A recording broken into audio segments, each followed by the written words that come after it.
is Zineb Jibraili, is PhD, of course, from École Nationale de Commerce et Gestion, from University Cadi Ayyad, from Marrakesh in Morocco.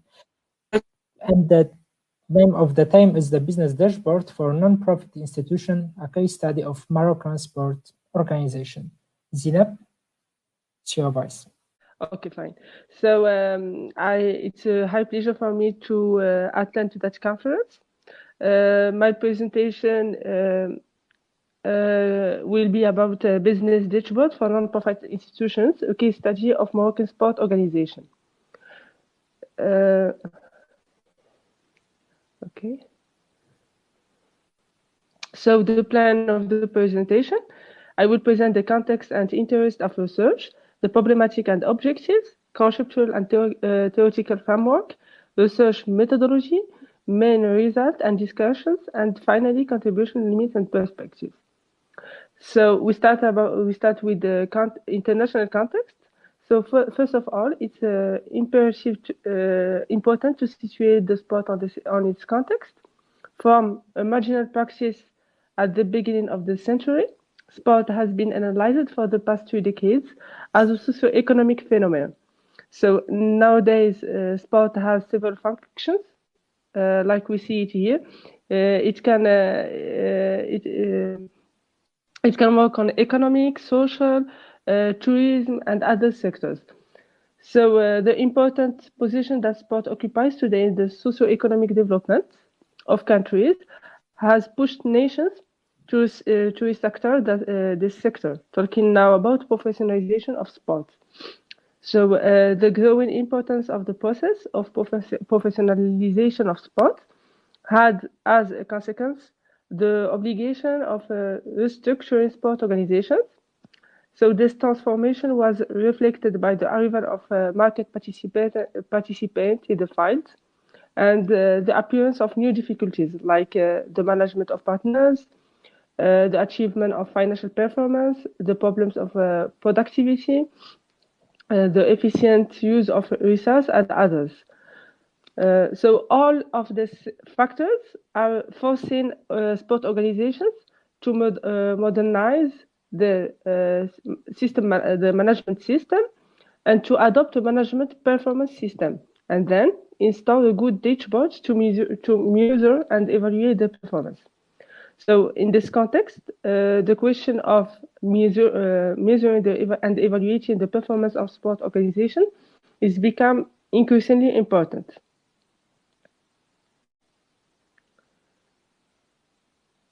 So by following this international revolution and following the dysfunctions of the national sport system, in particular by the mediocrity of the sport results, the anarchy, the waste of the state financial resources, the Minister of Sport in Morocco organized the biggest sporting event in the history of Morocco. It was in 2008.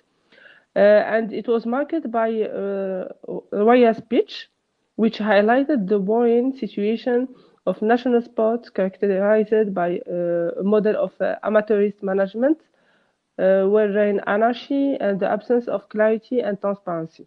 So here in the chamber we have like the consequences of that event.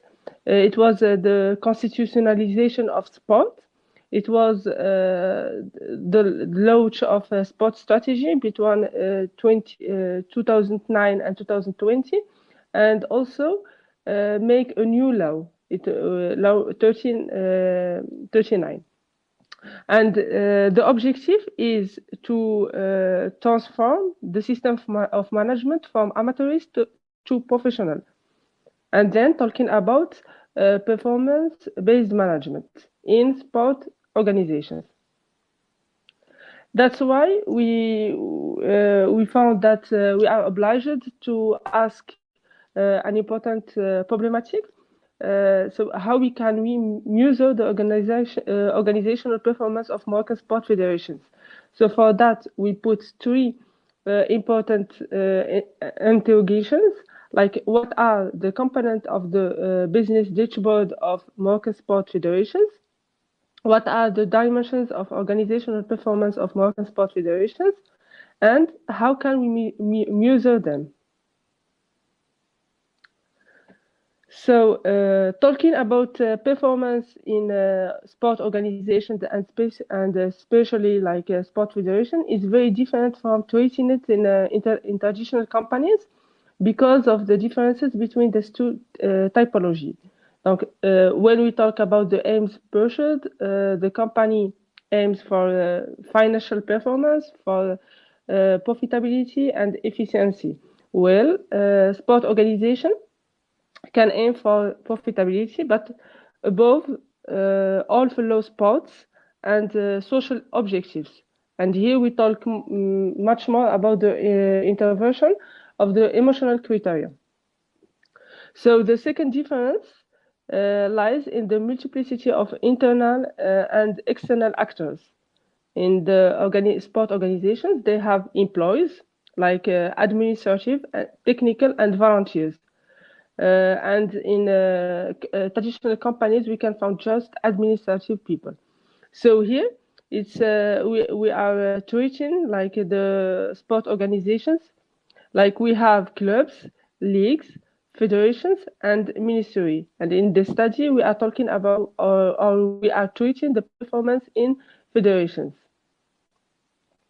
So here we will present, or we will define a little bit the sport, the management performance or organizational performance in sport federation. So the sport federations was treated by too much authors. We can talk about Bale, about Winant, and about Aima. So they define sport federation as represent the base of the federal system. So the mission is to promote and develop sport industry. And they are characterized by the ambiguity of the objectives, by the public and private financing, by the multiplicity of hit, and by the multiplicity of partners. So all that particularity push us to talk about multidimensional performance. So we are treating the performance organization of sport federations as subjective and multidimensional. And we can take the definition of Bale and Madela. So the performance organizational performance of sport federations is defined as the ability of these organizations to obtain and use human, financial, and material resources effectively and efficiently to achieve their multiple objectives. For that, and to get our variables, we used three approaches. So the first one is the goal-based approach. The second one is the internal process approach, and the third one is the resources approach. So for the goal approach, we got two variables: the acquisition of financial resources and the size. And for the last one, the internal process, we got 8 variables. And for the objectives, we take, or we have 4 variables. So, for example, to get financial performance, if a federation wants to have a financial performance, she must collaborate, or she must have a good financial resources acquisition. She needs to have a management of financial resources and financial independence. And also, if, for example, she wants to have elite sport, or to get that elite sport as an objective, she has to combine between acquisition of financial resources, management of financial resources, support of sport science, elite sport program. So here we have, this is the first model that we took from the literature. So for the research methodology, we adopted the positivism as the hypothetical deductive. And for the approach, it was a mixed. So firstly, we start with the qualitative step to contextualize the model in Morocco. And the second step was quantitative, to test the model. So here we present directly the results of qualitative research. Finally, we got 3 objectives and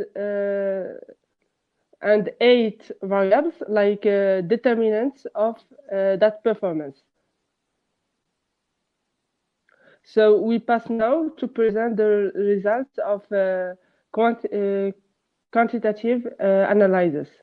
So I think we can't make it. So here, like it's a characteristic of the population. We make like a study on 32 federations, and we had 86 answers of the responsible of that federation. So the first of all, we start with the exploratory factor analysis. So to conclude from the reliability and the unidimensionality of the items, it's necessary to respect these conditions. Like we have the test SkyMo and the test of alpha combax must be more than 0.07. So, for example, in this tableau, we have the first item. It doesn't respect that condition, so we delete it, and we make another calcul, and we found. And for the second one, it's good. So after that, we pass to study the two confirmatory analysis. The first step was to analyze of the measurement model. So we make the reliability of items. The loading and alpha compact must exceed 0.7 for all variables, and it's accepted here, as we see. The second step is to make the convergent validity. So for all variables, we must have more than 0.7. Also, it's accepted for all variables. And the third step is to study the discriminant validity. So it consists in proving that the item is linked more strongly to its variable than the others. So to have a satisfactory discriminant validity, the value presented in the diagonal of the matrix must be higher than outside of diagonal. So also it's accepted. So after measuring the first model, now we pass to analyze of the structural model. And here we have 2 steps. The first one, we evaluate the global quality of the model with the GOF indicator. So the indicator is a statistic that determines the level with which the sample data correspond to a normal distribution as a population. So here we get the minimal should be 0.3. Here we have 0.41. So it represents the good quality of the links between the measurement variables and the latent variables. And here we gave an example to the test of the hypothesis. So we examine the level of significance of the coefficient via the bootstrapping technique. So we use test statistical values on 500 replications, and the minimum should be 196. So as we can see here, for three hypotheses, it's we have more than that minimum, so it validates that hypothesis, and we make the same work for all others. So here we present the dashboard on PLS, Smart PLS, the logiciel. And after, like on the first step, we tried to study the simple relation between variables, and then we study the multiple relations, or the combination of the determinants that push to get the best result. Like, for example, here we have the combination of acquisition of resources, management of resources, and side allow us to get a good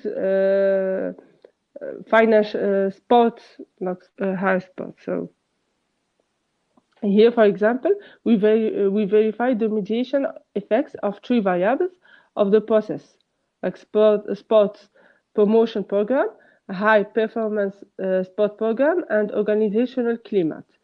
So the multiple effect of acquisition financial resource and promotion program has a good effect on getting the promotion.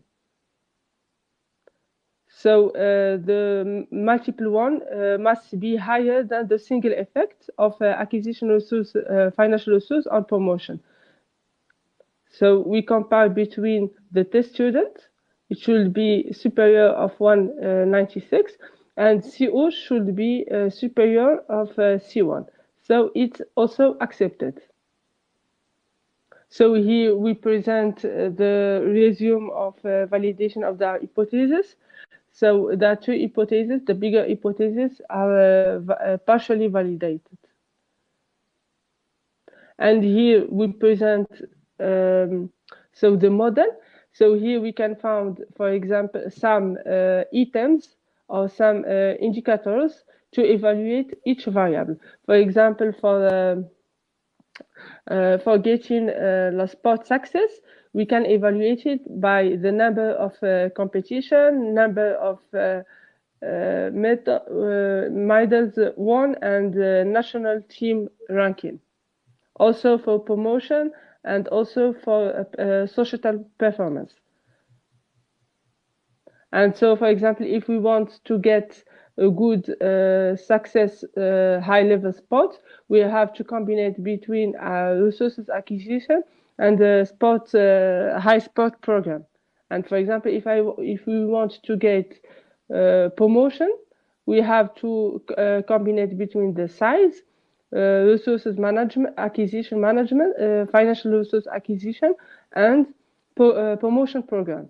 And if we want to get societal performance, we have to combine it between the size and financial resource acquisition and communication. And here we can see the items to evaluate each one. So just here we can give just some examples, but we have other indicators for each variable. Okay, thank you. Merci beaucoup, Zineb, pour votre discours. And now we have collaborate with the Marek, Bojko, and the title of the speeches, Sport and Tutoring Potential Applications. And Marcin, you can start.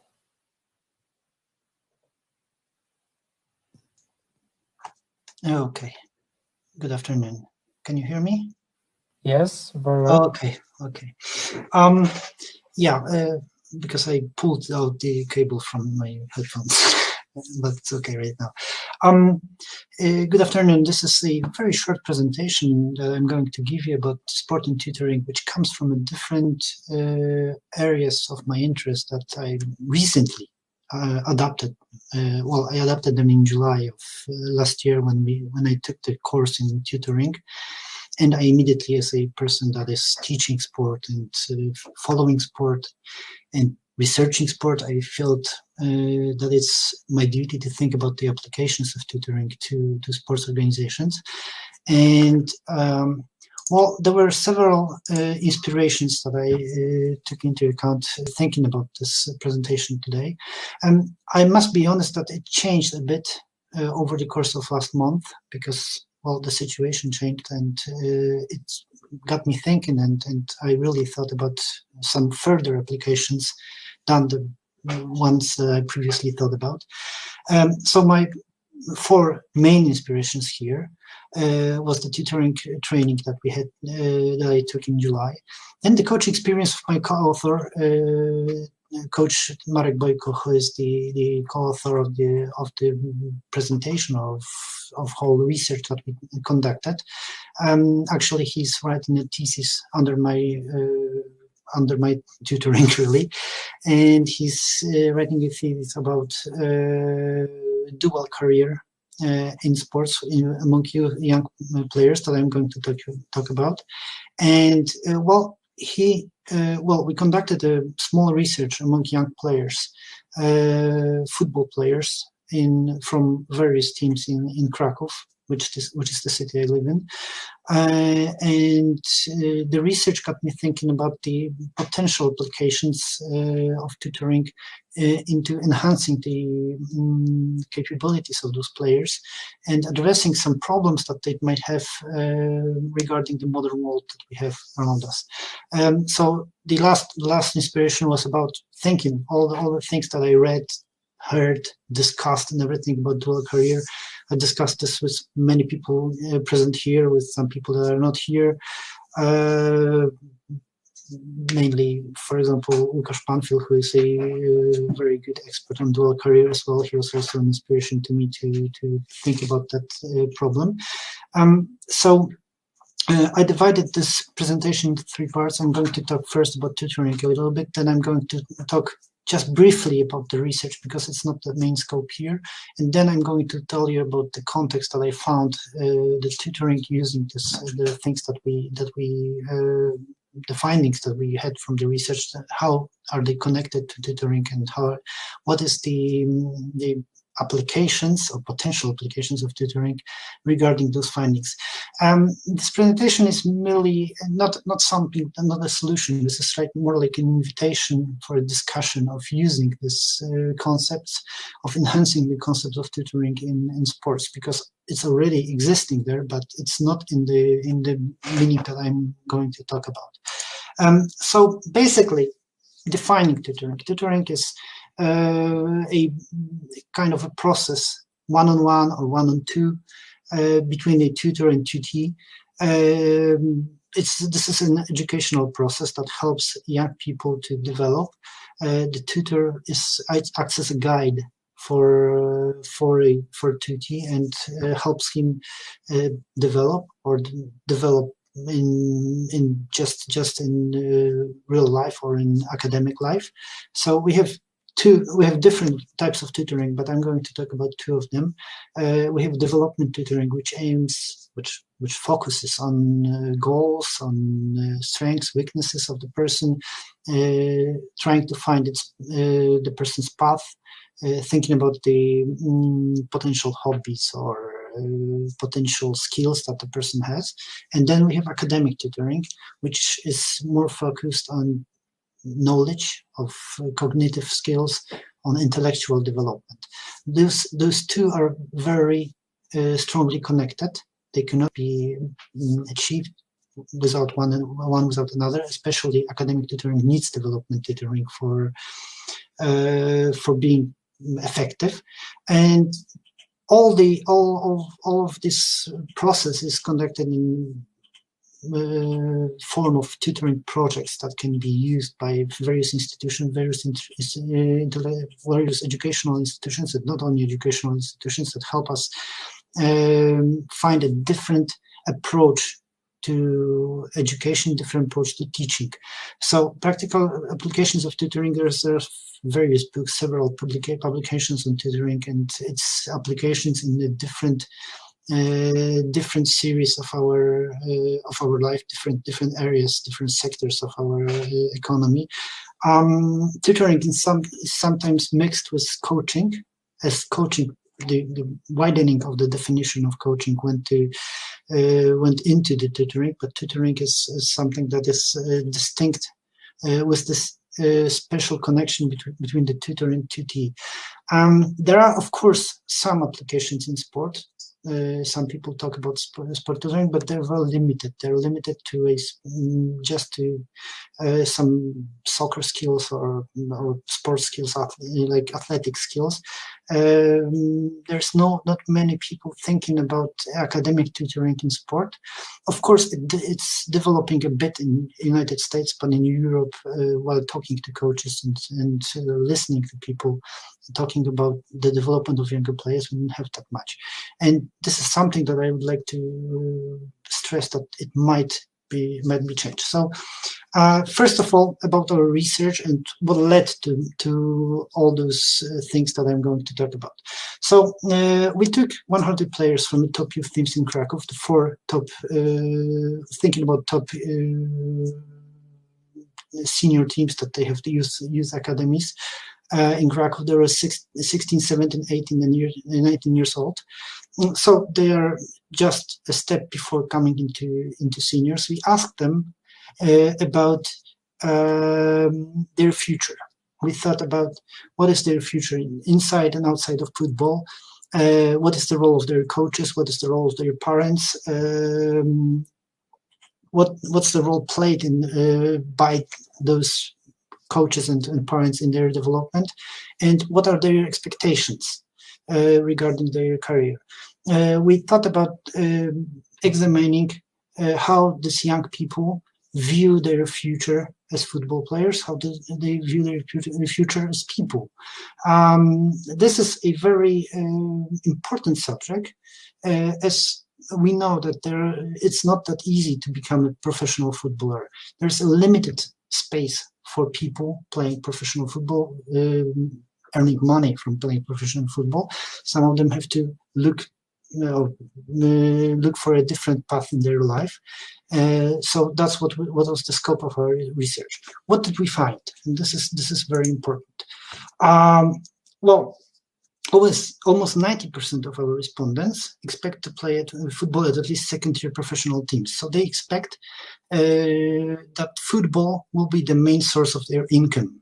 None of them see their future outside of competitive football. So out of 100 players that we questioned, the lowest tier that they expected was the second tier in Poland. That was the lowest tier, which is still professional.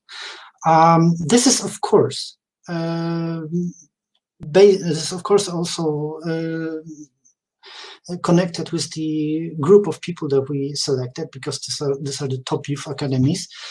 So this is normal that they will see themselves as playing professional football. But still, this is kind of got me thinking about this. All of those people 90% of them don't see themselves outside of football. So when we think about it, they just feel that football is the only path that they can take. So we asked them even, what if you are injured? And they said, well, I don't think about that. I'm going to become a coach if I'm injured. That's the only plan for most of those kids. So, okay. Okay, so they can see themselves outside of football, but on the other hand, most of them feel that their intellectual development is important in their development as players. So we thought about, so we asked coaches, we talked with coaches, but we seen that this is not a stress that they put on for these players. They put the stress on developing their athletic skills, not their intellectual skills. And almost 80% of them feel that dual career is something important, that they should look for other ways. So this is kind of, we can see that they are kind of lost in all of this. They, from one side, they feel that football is the only way, but on the other hand, they think about that maybe I should do something about it, and maybe I should look for some other ways. So when thinking about this, the problem of those young boys that they have. That they, of course, this is not a very representative group. This is just a group from one city. But thinking about this, we thought about tutoring and about helping those boys to develop, and that's something that points of discussions that I would like to put for you, and some applications in contact with this conducting research. We thought about. I talked with the coaches. I talked with the coach that with the co-author, and we talked with other coaches about assigning academic and development tutors to young players. Maybe this is a time that we should think about assigning or putting new perspectives for those young players, not only stressing on their athletic capabilities, not only stressing on their athletic skills, but also thinking about their intellectual development. They're a very specific group. They have very specific needs. They don't have so much time as other kids to develop. They don't have so much time to develop their intellectual skills. They are focused on football, or on other sport that they are training, but they might need some help, some additional help in developing their intellectual skills. And what is important, because we are all the time when we talk about this, we think, okay, they should have alternative way. They should work on their alternative path if something happens to them, if they are not good enough, if they get injured or something else happens, or there's a crisis like now. But also we must remember that developing that balanced development of those players, intellectual development of players, might help them become a better football players or better athletes. If they are more intellectually developed, they might become better athletes. Maybe we should go with that. They see the need for that, but they don't have guidance. So the main postulate here, the main discussion point here is, should we think about using tutoring projects in helping young athletes to develop? Should the American way of tutoring young athletes in colleges, in universities, should be also applied to academies or youth sport in Poland or in other European countries? Should they be shown some life outside of football? This is development tutoring, show them alternative ways. And what's most important, the impact of current events, of current pandemic of COVID-19. Think about this. We are all talking, we're talking today, and at the beginning of less money coming into sports, that there will be, the contracts will be lower, so maybe also not as many people will be able to earn their everyday life from football or from other sports. So it might become a problem that these people will have to do something outside of sport. They might have to look for other ways to earn money, to live their life. So this working with those kids, working individually with those kids, might be a way to prepare them for the new situation. Might be a way to do something important, to change the paradigm of teaching young athletes, not only in thinking about their athletic skills, but also their intellectual skills. So this is something that got me thinking. This is, of course, only a talking point that I'm giving you. I hope that this is just going to, to poke your curiosity or poke your thinking about how should we react, or if we should assign those people, and we should work on that. I must confess that I thought about conducting the research about this before our meeting here, but the situation got over our heads, and we just did the first part of the research. So that's what's the research design. The next step would be asking coaches and asking players about their feelings about this. But well, this is something that I'd like to leave here for you to think about. And yeah, of course, thank you for listening, and thank you for your attention. Thank you for your presentation. And next speaker it's Patrycja Gulak-Lipka from Nicolaus Copernicus University in Torun, and Igor Perechuda, PhD from University of Physical Education in Wrocław, and probably Jagiellonian University too, of course. And I added your presentation. Okay, it's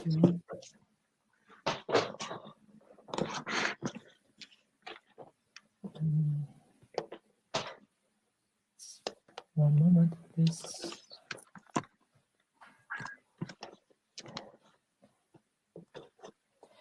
Okay. Okay, I think we can start. Yeah. Yes, and Patrycja, can possibility to change the slides. Okay, just checking how that works. It worked. No, it doesn't. Okay. Mateusz, coś wyłączyłam. Now, Dobra, it's okay. Okay, so hello everybody. Together with Igor, we would like to present a topic of Balanced Scorecard as an effective management tool for sport associations in Poland. So this is the topic that covers the governance in sports, and while really governance is not the most exciting topic in sports, in the area of world of sports, it's absolutely vital for clubs, federations, or other sports organizations to really get it right. So what governance covers, let me see if it works. Okay, so what governance covers is really operating and managing organizations in the right manner. So it's about principles and guiding,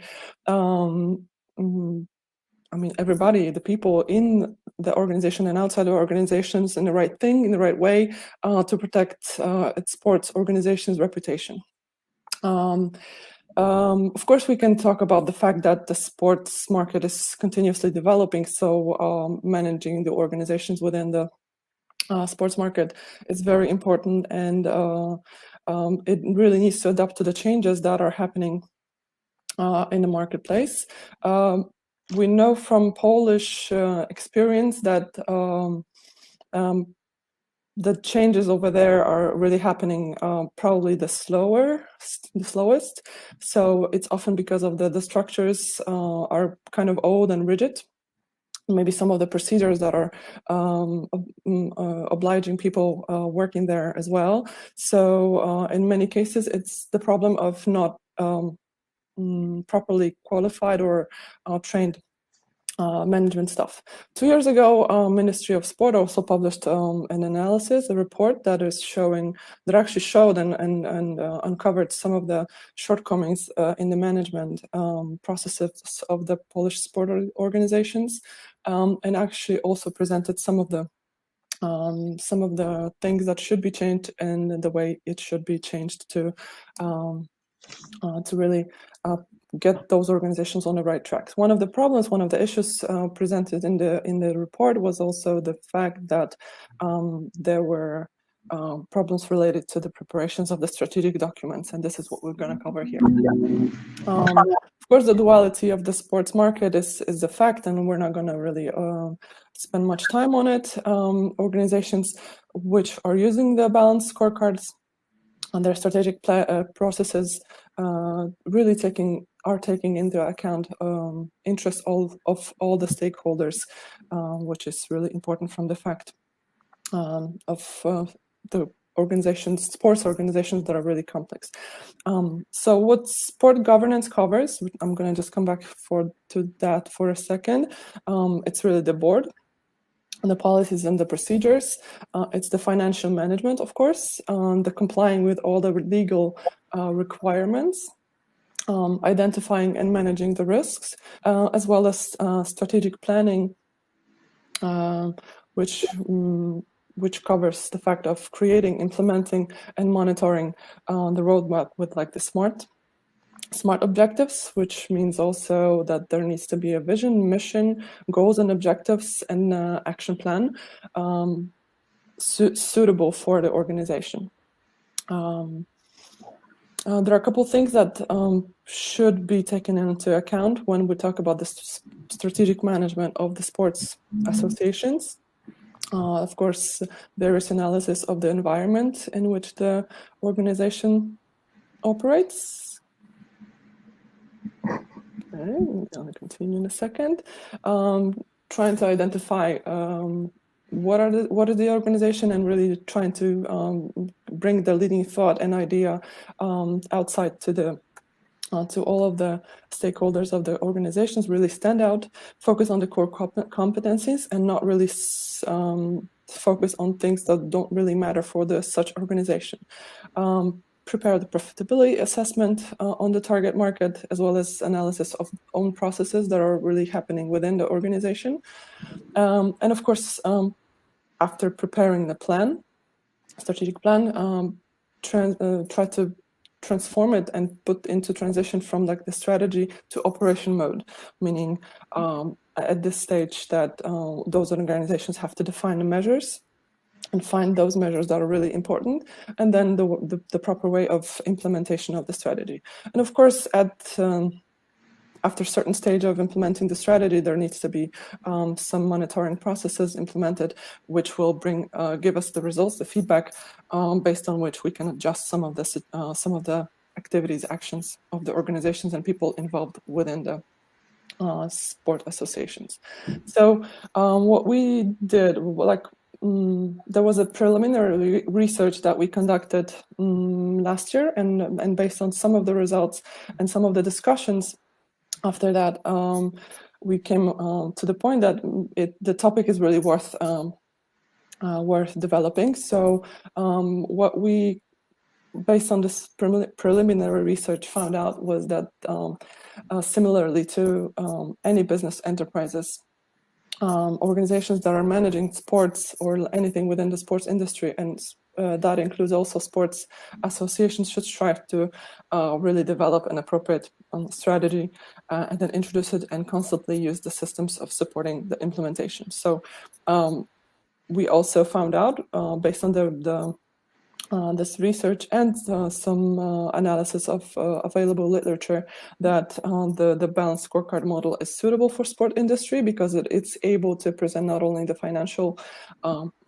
processes, but also show the elements of strategy focusing on sports and then customer aspects or perspective. We also know that implementing the BSC model is giving the organizations possibility to sustainably develop, and then another final information that came from the analysis of the internet-based resources of the sports organizations was that good management also means that effective communication within the company, so internally and externally, need to happen in order to be able to achieve some of the goals that the organizations are really setting for themselves. So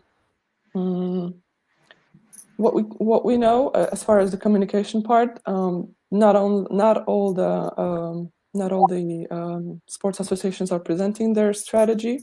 I'm assuming they have it because it's one of the requirements of the Ministry of Sport. So they need to have it, and they need to operate according to the information included in the strategy. However, it's not really presented to the wide public, and possibly might not be even well communicated to the employees within the organization or anybody involved in the organizations, meaning coaches, players, referees, etc. So the only sports association was the Athletics Association, who presented their strategy on the website. A few others presented the mission statement and included some main goals of the organization. However, those things, like I said in the beginning, were like the impulse for more developed, more complex research that we conducted in the fall of last year with Igor.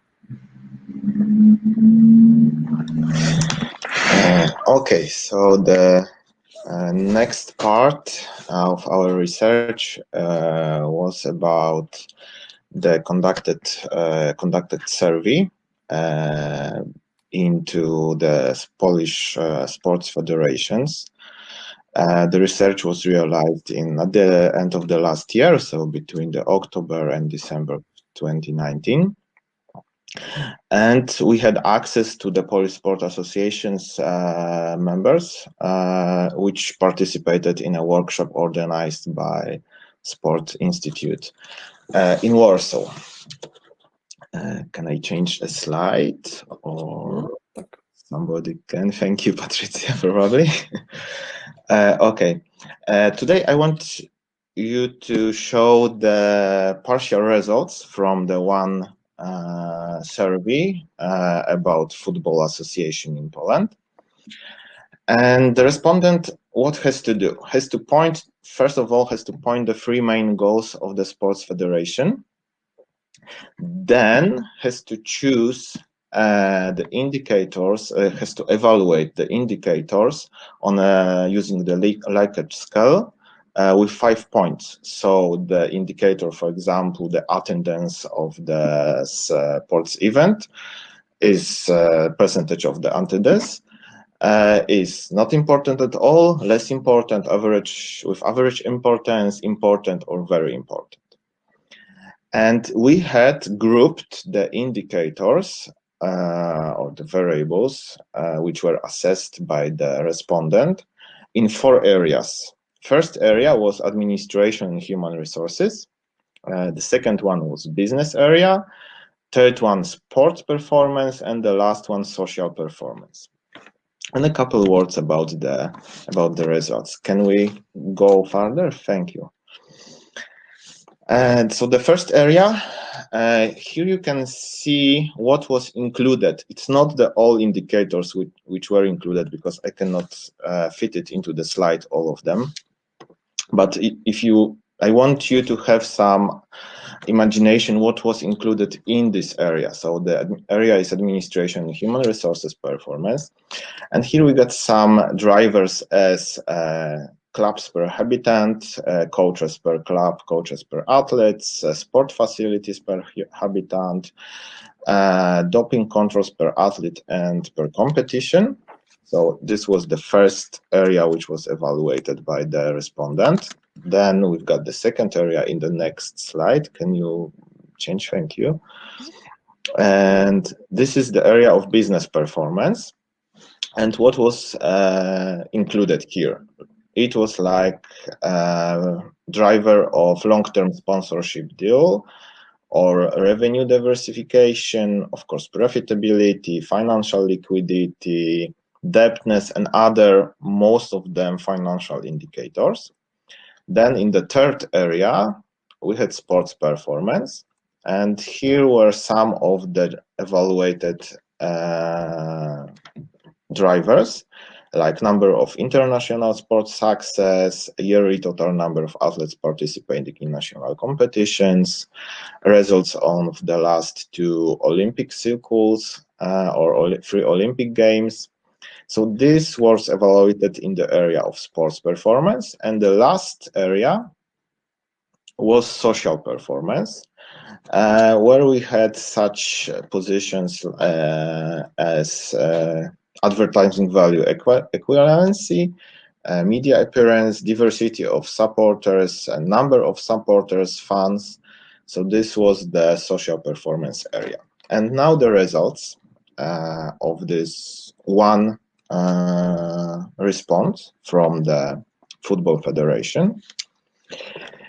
What we can observe here, first of all, we've got the mean value achieved by different areas, and the highest value, so the relatively the highest importance in this federation were evaluated the indicators from social performance. Then the others, like administration and human resources, business and sports, were at quite similar level. It was 3.8, 3.7, but 4.14 it was for social performance. The other thing which is worth to see here, that the respondent was the most sure about business area, because the coefficient of variation is the lowest one in this into these responses and these evaluations about the factors or drivers from business area. In the questions which were also asked, in the question which was also asked to the respondent, that which are the main goals of the federation,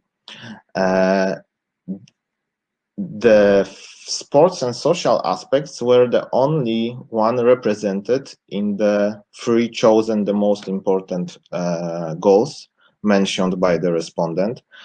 And totally financial, business, administration areas were ignored in these three main goals mentioned by the respondent. So if we can go further to the conclusions about this partial results. First of all, performed interview results show that football discipline from federation perspective is more social orientated or social benefit orientated than business orientated in Poland. We could observe that there is relatively low interest in business and management administration performance in comparison to the sports and social performance. So they put more attention to this sports and social because they mention their goals and mostly in this area of business, in this area of sports and social efficiency. The results which we obtained are complementary to the also other research provided information about financial and business difficulties in football industry, and we can probably find the answer why this sports discipline, as football discipline, goes from many years with some financial difficulties, because probably the hierarchy of the goals of the football managers starts from the sports results, social benefits, and the business performance is at the end of these main goals that they want to deal with. So at the end, we've got the situation that they start to thinking about sports results, not to think about business, not to think about finding new sponsorships, maybe diversify their revenues and so on. Other studies, which was based on managers from other countries in our region, also confirmed that there is higher importance of sports and social areas than business ones. So it is not like in our country, in Poland, we've got the situation that we don't care too much about business. We care more about sports and social aspects, managing sports federation or sports clubs. The same we can observe in other researches from other authors in our region, at least. And I think that's all from our side today. Of course, if you've got any questions further, we will answer it. Thank you. Thank you. Thank you very much for your presentation. And the next presentation will be from University of Mr. Michał Pietrakiewicz. And the presentation will be the impact of the Olympics and Paralympic Games on the economy of the host country, of the example Olympic Games in London. Okay, hi everybody. Do you listen to me? Yeah. Can you hear me? Yes. Yes. Okay, great. So we are a little late. I think I will speak in Polish because I want to speed up a little bit. But my presentation is in English, so I think it's not a big problem for everybody. Okay, so okay. Wait a second.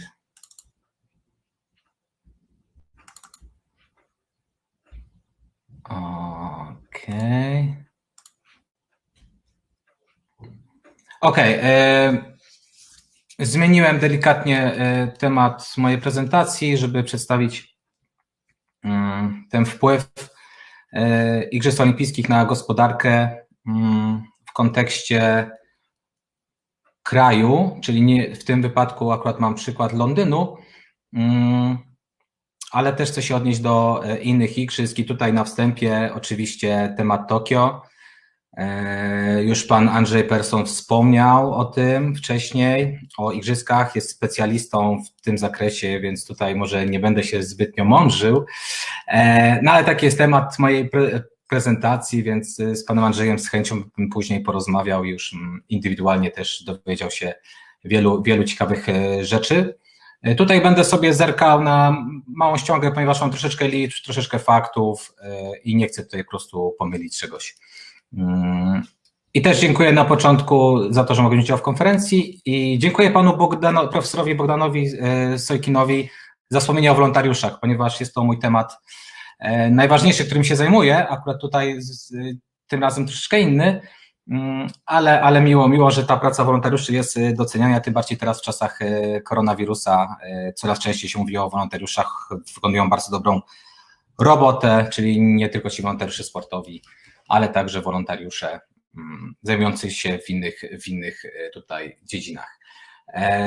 A propos jeszcze wolontariuszy, podczas tej wspomnianych Igrzysk Olimpijskich w Londynie było ich 70 000 podczas olimpiady i podczas olimpiady 20 000, łącznie 90 000 wolontariuszy, no więc liczby robią wrażenie.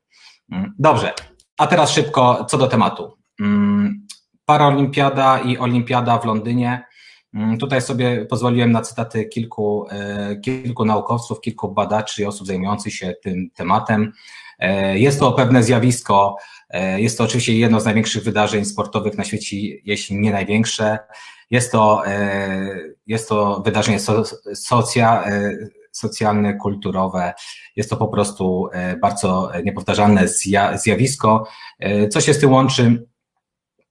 Oczywiście idą za tym duże pieniądze i tutaj widzą Państwo na prezentacji, średni koszt letnich Igrzysk Olimpijskich wynosi 5,2 miliarda dolarów, zimowych troszeczkę mniej 3,1, ale bardzo często te igrzyska kosztują powyżej 10 miliardów dolarów.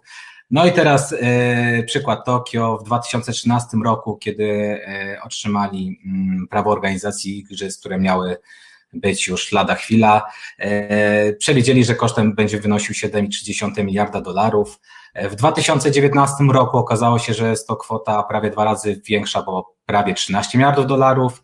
Po dodatkowym audycie japońskiej Narodowej Rady Audytu okazało się, że kosztem wynosi między 28 a 30 miliardów dolarów, więc no są to niewyobrażalne pieniądze.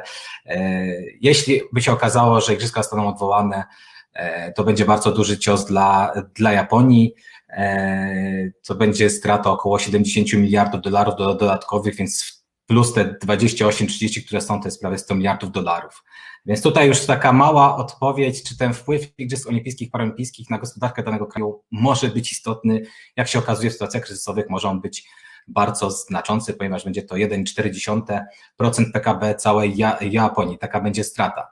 jeśli igrzyska by zostały odwołane, teraz są przesunięte i to już spowoduje kwoty około 5,5–6 miliardów dolarów, tak. Więc tak, Igrzyska Olimpijskie jest to pewnego rodzaju dziedzictwo i też mierzone w makroskali. Jest to to, co pozostaje po całym wydarzeniu, szczególnie dla społeczności lokalnych, tak. No i tutaj właśnie mam tutaj kolejny cytat. Poproszę kolejny jest. Czym jest sport? I tutaj chciałem tylko 2 słowa o sporcie, ponieważ ta definicja wileńska, o której zaraz wspomnę, będzie jakby konieczna, żeby wytłumaczyć kolejne slajdy. Sport służy internacjonalizacji ekonomii, sport tworzy marki, promuje dane regiony, społeczności, kraj, tak? Na przykładzie Olimpiady to bardzo dobrze widać. Między innymi igrzyska kiedyś w Kanadzie, w Calgary, z miasteczka nikomu nieznanego, znaczy z miasteczka w cudzysłowie, oczywiście to jest miasto, z miasta nikomu nieznanego, dzięki igryskom dowiedziało się bardzo dużo osób o tym mieście i zauważono wtedy bardzo zwiększony ruch turystyczny, więc to miasto dało się jakby poznać całemu światu. I tutaj już sobie tylko też, żeby Państwo mieli liczby. Dobrze, już. Tutaj jeszcze, dobra. Jeśli można cofnąć ten slajd, jeszcze opowiem o sporcie w ekonomicznym sensie. Według definicji wileńskiej ustalonej przez Unię Europejską sport został zdefiniowany w 3 ujęciach: statystycznym, wąskim i szerokim. I tutaj to ujęcie statystyczne, czyli po prostu klasyfikacja, tak jak u nas PKD, tak samo jakby w Unii Europejskiej klasyfikacja gospodarcza. Ujęcie wąskie, czyli wszystkie produkty i usługi jakby niezbędne, aby być w sporcie. I szerokie, czyli tutaj dochodzą różne inne branże, jak transport, jak przemysł, jak hotelarstwo, czyli nie jest to związane bezpośrednio z uprawianiem sportu, ale wszystko to, co jest z nim powiązane. Poproszę kolejny slajd. Cel artykułu. Kiedy myślałem o Igrzyskach Olimpijskich, zastanawiałem się nad tymi 3 kwestiami najbardziej, czyli czy w ogóle organizacja Igrzysk Olimpijskich i Paralimpijskich ma wpływ na gospodarkę w skali makroekonomicznej, czyli na gospodarkę danego kraju. Wiadomo, że ma wpływ jeśli chodzi o mikroekonomię, czyli na społeczności lokalne, jest to zazwyczaj bardzo duży wpływ, ale zastanawiałem się, czy też ten wpływ jest jako tako widoczny w skali kraju. Drugie, jakie są konsekwencje makroekonomiczne dla kraju, czyli to, co się dzieje przed, w trakcie i również po olimpiadzie. I co jest, jakie są najważniejsze aspekty dużych wydarzeń sportowych w kontekście makroekonomii. I tutaj jeden z diagramów, bardzo ciekawy, pokazuje, tutaj już będę się skupiał na Wielkiej Brytanii. Widzimy tutaj publiczne wydatki Wielkiej Brytanii w latach 2002–2014. Igrzyska zostały przyznane Wielkiej Brytanii w 2005 roku. Widzimy na żółto wydatki na sport i rekreację, na niebiesko kulturę, na czerwono ochronę środowiska. Dlaczego te 3 jakby dziedziny są tutaj wybrane? Ponieważ są to jakby dziedziny z sobą nieodłączne przy organizacji tego typu wydarzeń. Organizatorzy wielkich wydarzeń międzynarodowych coraz bardziej dbają o środowisko, zastanawiają się, chcą przestrzegać tych wszystkich norm, zasad, jest to wręcz już niezbędne. I widzimy tutaj od 2005 roku, jak idą wydatki publiczne po prostu w górę. Tutaj mamy 2010 rok, gdzie te wydatki są największe, 2009–2010, ponieważ jakby te dane są zbierane od pół roku, czyli od połowy 2009 do połowy 2010. To są takie okresy w raportach, z którymi się zapoznałem, to jest kilkanaście raportów międzynarodowych i widzimy, że jest wzrost. Data Igrzysk 2012 rok, jeszcze te wydatki, to przez to ostatnie pół roku wszystko, że tak powiem, pompowane w to najważniejsze wydarzenie Wielkiej Brytanii sportowe. I po olimpiadzie mamy oczywiście wydatki publiczne ucięte i to samo tyczy się z kulturą i z ochroną środowiska. Tak, wszystko jest ucinane po tym 2012, czyli po prostu widać, że tutaj te publiczne wydatki są zwiększane. Tutaj wybrane sektory Wielkiej Brytanii w 2014 roku, czyli 2 lata po olimpiadzie. Mamy tutaj rybołówstwo, rolnictwo, górnictwo, kulturę, rekreacje i różne wydarzenia kulturalne, no i tam sprawy związane z wodą i z odpadami. I widać, że jeśli chodzi o tylko tutaj, dobrze, bo tam miałem w milionach funtów, a to są oczywiście miliardy, czyli tutaj wcześniej miałem źle w prezentacji, znaczy poprawiłem. Widać, że sporty olimpijskie i paraolimpijskie, ich wartość dodana brutto w skali kraju jest znacząca, no, ponieważ jest większa od rolnictwa, a jest obok od razu tutaj kultury i rekreacji, więc jest to jakby sektor istotny. Poproszę kolejny slajd. Wyniki moich badań i tutaj też chwilę się zatrzymam, mam jeszcze chyba 2-3 minuty. Sektor olimpijski i paraolimpijski stworzył miejsca pracy dla 623 000 osób. Nie chodzi tylko o samą olimpiadę, czyli ten czas trwania olimpiady tych kilku tygodni, tylko jest to czas w perspektywie kilkuletniej, tak naprawdę od momentu przyznania organizacji igrzyskiej już przemysł turystyczny, przemysł budowlany, przemysł transportowy, to wszystko ruszyło, ludzie jakby zwiększyły się miejsca pracy, zatrudnienie, tylko te 623 000 osób to są jakby osoby na pełen etat, na pół etatu, jakby na różnych umowach i to tworzy 480 000 pracy na pełen etat, tak, jakby pełnych umów. Sektor paraolimpijski i paraolimpijski wygenerował 55,7% całego zarobku w sektorze sportowym w Wielkiej Brytanii, co stanowiło 2,1% tutaj produktu krajowego brutto. I tutaj, jeśli chodzi o sektor olimpijski i paraolimpijski, średnio jeden mieszkaniec z Wielkiej Brytanii rocznie wyda 306 funtów na ten sektor. Nie mówimy o sporcie całym, tylko o tym sektorze olimpijskim, paraolimpijskim, tak, czyli tymi dyscyplinami, tym wszystkim, co związane, co stanowiło 1,7% całkowitych wydatków danych mieszkańców.